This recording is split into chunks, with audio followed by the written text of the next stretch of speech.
Hello guys, this is Ankita Mishra and I welcome you on this YouTube channel of Exam Shala। माना जा रहा है 27 साल बाद ये जो लोकस्ट अटैक है जिसे हम लेमन लैंग्वेज में टिड्डियाँ बोलते हैं, वो किसानों के लिए एक बहुत बड़ी समस्या बन गया है।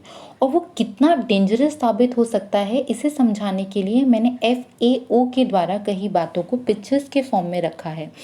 देखिए FAO का कहना है कि these desert locusts are the most destructive migratory pest in the world. ये जो टिड्डियाँ मतलब लोकस्ट होते हैं, वैसे तो ये अकेले रहते हैं, पर जैसे जैसे क्लाइमेट चेंज होता जाता है इनकी हैबिट और इनके नेचर भी बदलते जाते हैं।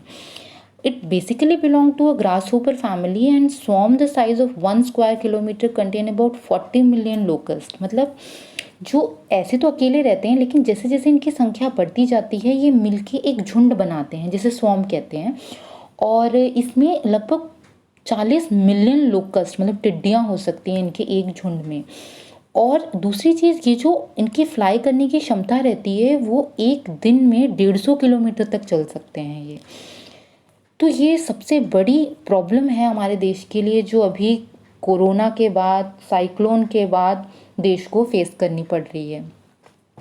प्रॉब्लम ये है कि जब ये एक जगह से दूसरी जगह माइग्रेट करते हैं, तब ये जहाँ रुकते हैं वहाँ जितना वेजिटेशन होता है ये उसके लिए बहुत बड़ा खतरा बन चुके हैं और उन्हें बहुत भारी नुकसान पहुँचाते हैं।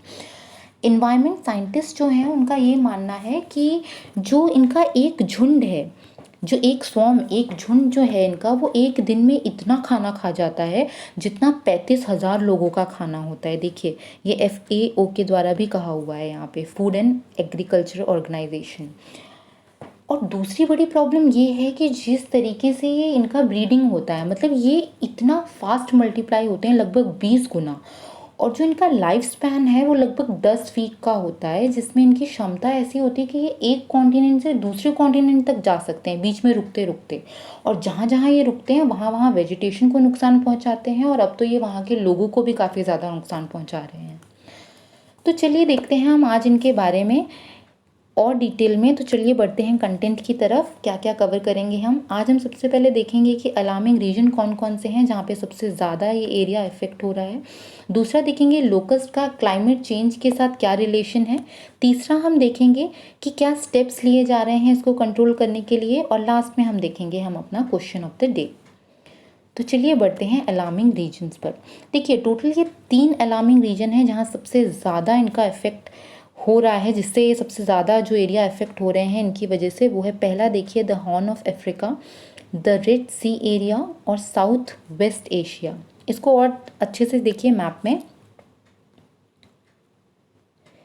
ये देखिए यहाँ पे ये जो इथोपिया एंड सोमालिया है, ये देखिए अफ्रीका का, डेजर्ट ऑफ अफ्रीका का जो रीजन है, यहाँ से ये जो टिड्डियाँ हैं वो ये गल्फ़ की ओर बढ़ रहे हैं। ये जो साउथ अफ्रीका, ओमान और यमन है, वहाँ से ये लोग पाकिस्तान के रास्ते से, देखिए ईरान पाकिस्तान से इंडिया के अंदर घुस रहे हैं।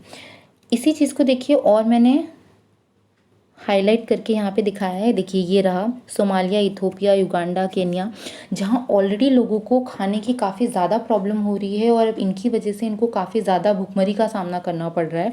तो यहाँ से ये टिड्डियाँ जहाँ सबसे ज़्यादा इनका ब्रीडिंग हो रहा है, मल्टीप्लाई हो रहे हैं, वहाँ से ये सीधे देखिए ये यमन, सऊदी अरेबिया के रास्ते होते हुए आपके पाकिस्तान से, ईरान पाकिस्तान से होते हुए ये इंडिया में प्रवेश कर रहे हैं और भारी नुकसान पहुंचा रहे हैं।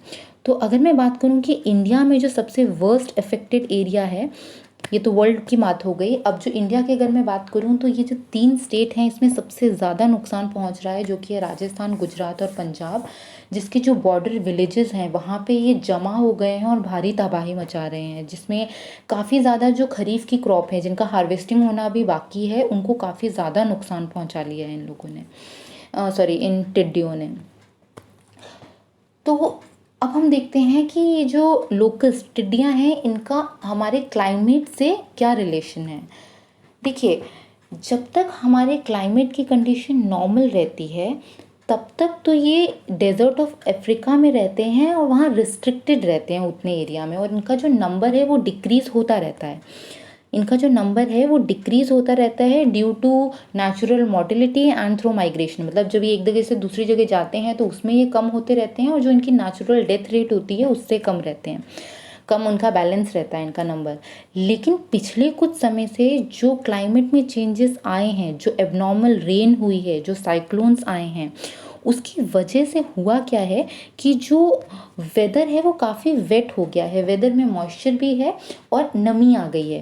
तो ये जो वेट वेदर है ये अगर इनको मिल जाता है तो इसकी वजह से ये काफ़ी ज़्यादा नंबर में क्या होते हैं, मल्टीप्लाई होते जाते हैं। ये जो वेदर है ये इनके लिए बहुत अच्छा माना जा रहा है, अगर इनका जो ब्रीडिंग प्रोसेस है उसके लिए।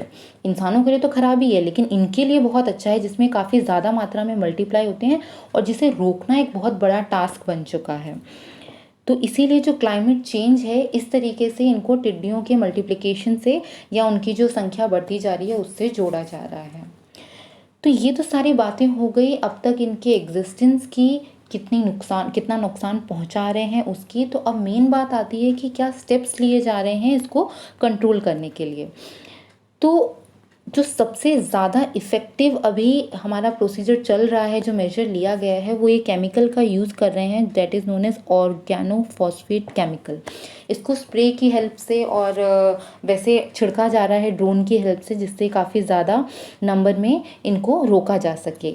लिक्विड इंसेक्टिसाइड्स यूज़ किए जा रहे हैं, ट्रेंचेस खोदे जा रहे हैं, ट्रेंचेस बेटिंग मतलब किसी तरीके से इनको फंसा के फिर रोका जाए, ऐसे मेजर्स लिए जा रहे हैं। लेकिन देखिए जो रिसर्चर्स हैं, जो काफ़ी ज़्यादा रिसर्च हो रही है, उसमें ये माना जा रहा है कि ये कुछ हद तक ये मेजर्स इनको रोक सकते हैं।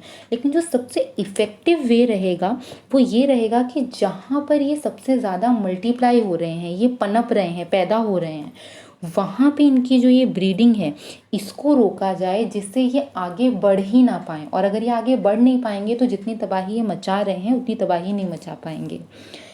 तो आई होप ये टिड्डियों के बारे में आपको जितनी इन्फॉर्मेशन मिली है उसे आपने समझ लिया होगा। चलिए अब हम आगे बढ़ते हैं।